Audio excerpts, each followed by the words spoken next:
Do you ever feel like if you don't do it, it just won't get done right?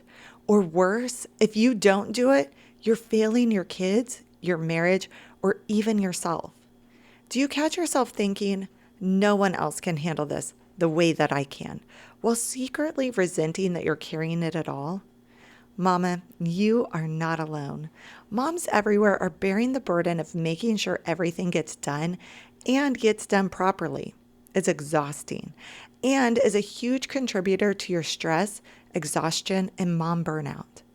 Today, we're going to talk about why being the one responsible for making sure everything gets done for everyone is robbing you of the ability to enjoy motherhood and how you can lighten the load without everything falling apart.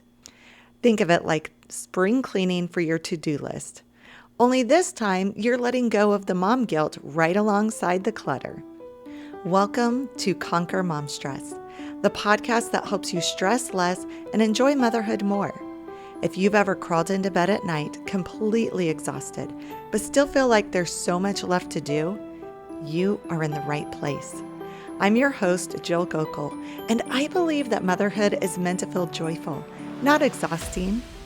Together, we'll uncover what's really fueling your stress and give you the practical tools to conquer it so you can finally feel like the confident mom you were made to be. I also wanted to let you know that if you have a specific question or issue you're stressing about, head over to jillgockel.com/ask to send your question directly to me. And who knows, you might just be featured in an upcoming episode so you can get practical, real-world solutions to the exact challenges you're facing. I remember one night cleaning up after dinner, surrounded by dirty dishes, messy counters, a table with leftovers sitting all around, all the while the rest of the family played together outside.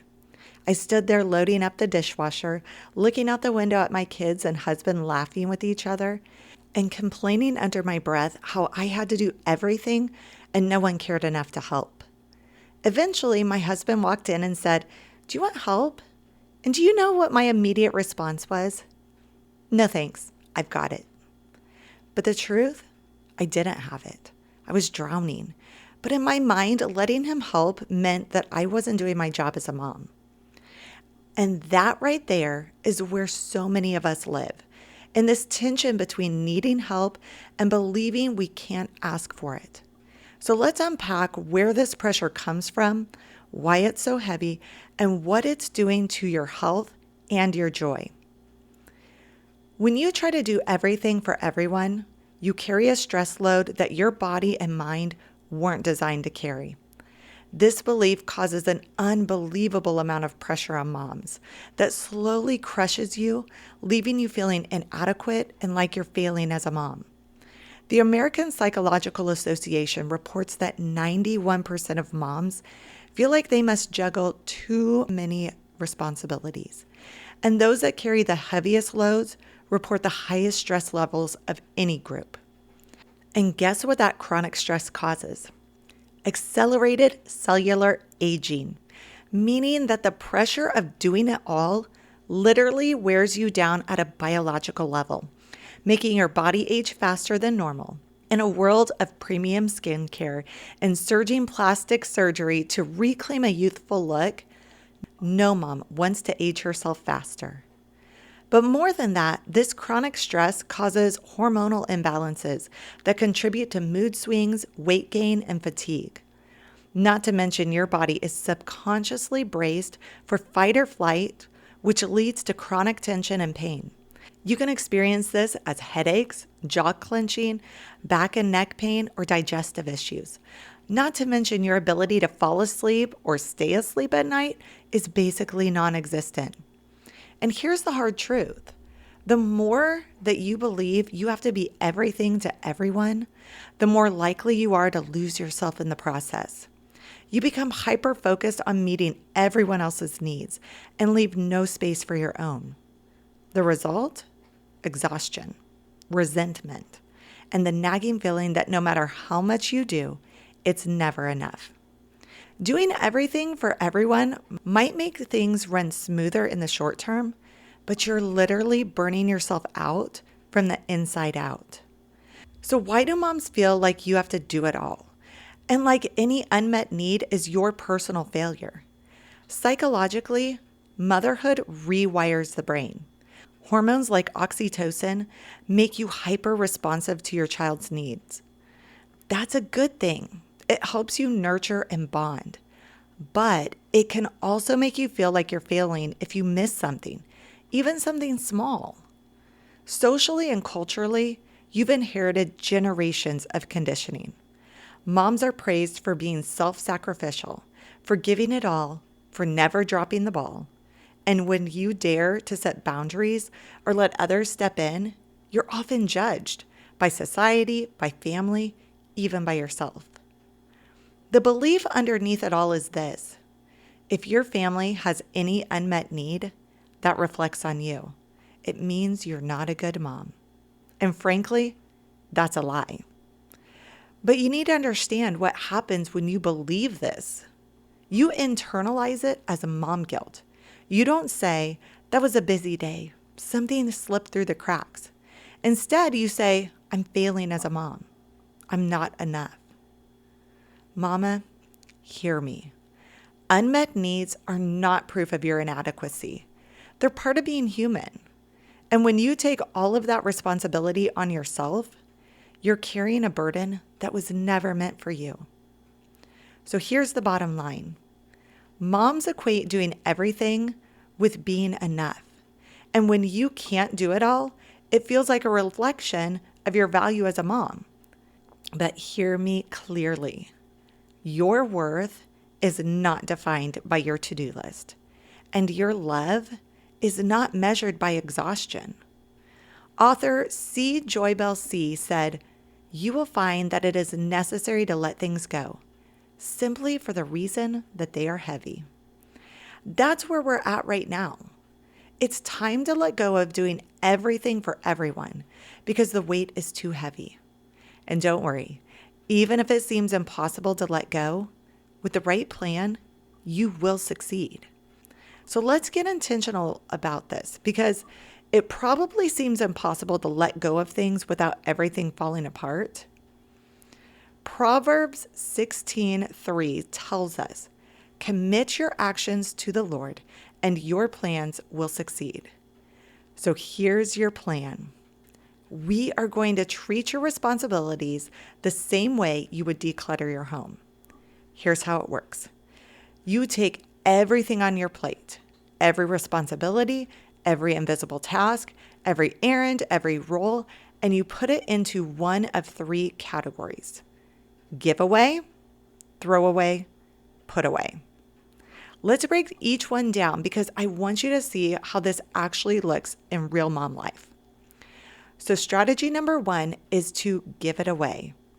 In other words, what can you delegate? If you were decluttering a closet, this is the donation pile. Things that still need to exist, but you don't have to be the one managing them. Just like passing down clothes that no longer fit, you need to give away tasks to other people who can handle them. Now I know, you might be thinking, no one else can do it right. But here's the truth. No one else will do it exactly like you, and that's okay. Delegating doesn't mean lowering your standards. It means releasing control so you can breathe again. Let's take, for example, laundry. Your kids may not fold it perfectly, but they can fold it. Your spouse may not cook the way you do, but he can handle dinner once a week. A friend whose kid goes to the same after-school activity can happily help with carpooling. Delegating teaches your family responsibility, and it teaches you to let go of the lie that your worth is measured by doing it all. Research shows that families who share tasks report higher levels of satisfaction and less mom burnout. Listen, delegation is not a failure. It's wisdom. Kids can pack lunches or empty the dishwasher, even if it's not perfect. Spouses can take ownership of certain routines. Friends or extended family can pitch in when needed. The belief that only you can do it keeps you from delegating. But remember, it doesn't have to be done your way to still get done. And letting others help strengthens their skills and takes the weight off of you. Strategy number 2 is to throw it away. In other words, there's certain responsibilities or things that you're doing that you can simply stop doing. This is the trash pile. Responsibilities that you've carried out of guilt, comparison, or habit, but they're not actually serving you or your family anymore. This one is hard, but so freeing. Some things on your list don't need to be there at all. Maybe it's baking homemade cookies for every school event. Maybe it's scrolling Pinterest for the perfect birthday party theme. Maybe it's cleaning behind the fridge every week. Ask yourself, is this task essential to my family well-being, or is it fueled by comparison and perfectionism? If it's the latter, it's clutter. Throw it away. Some things just don't belong in your closet or your life. The pressure to be everything will push you to overcommit. Throwing away non-essential tasks frees up space for peace and presence.